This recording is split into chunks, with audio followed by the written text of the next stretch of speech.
In our first examples of using root properties to solve equations, all of our roots turned out to be integers.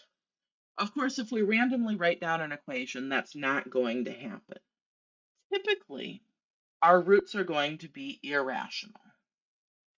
So for example, if we set out to solve x to the third equals 54 using the appropriate root property, well, we have x to the third is 54, 3 is odd. So we're going to use the odd root property, which means we don't need to worry about a plus or minus. We'll have x is the third root of 54. Okay, good so far. But that third root of 54, what can we do with that? Of course, we can just leave it be. In an appropriate situation, we can get a decimal approximation. We can also simplify this root. Remember, when we say we're simplifying it, it means we're writing an equivalent, in this case, a representation of the same number, in some standard simplest form. To simplify a radical expression, we're going to use a property of roots, which is that if I take a root of a product, that's the product of the roots. That's the same property as this. If I take the power of a product, it's a product of the powers, just rephrased in terms of roots. So to simplify a root, we take any possible integer roots of factors.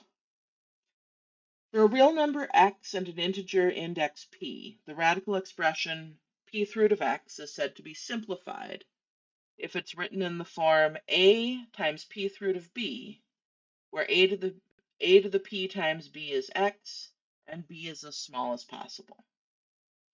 That sounds confusing. It's actually pretty straightforward to accomplish. Let's say we want to simplify the third root of 54. We want to see if there are any perfect third powers that are factors of 54. So we can just kind of search through, right? 1 to the third is 1. 54 divided by 1 is 54. That works, but it's not especially useful, right? Factoring out a 1 doesn't do anything for us. 2 to the third is 8. 54 divided by 8, that's 6.75. Right? That's a decimal, so 8 is not a factor of 54. 3 to the third, that's 27. 54 divided by 27 is 2. So 27 is a factor of 54. And then we take 4 to the third and we get 64. That's bigger than 54.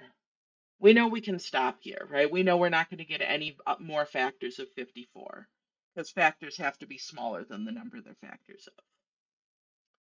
So the third root of 54, that's going to be the third root of 27 times 2 is what we just found out. So that'll be the third root of 27 times the third root of 2. And our reason for splitting it up that way is that the third root of 27 is something we can actually work out. Right? The third root of 27 is 3, and then the third root of 2 we'll leave alone. Right? And notice, what do we mean when we say these are equal? When we say the third root of 54 and 3 times the third root of 2 are equal, we mean they represent the same number. So among other things, if we throw these into the calculator and get decimal approximations, for the third root of 54, we get about 3.78. And you can leave that up on your calculator screen while you take 3 times the third root of 2 And we get that 3 times the third root of 2 is also about 3.78.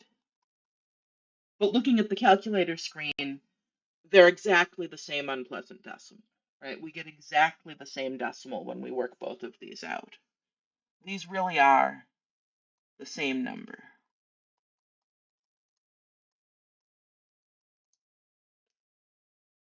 So when we simplify the third root of 54, that's equal to 3 times the third root of 2. And by equals, we really do mean equals. They represent the same number.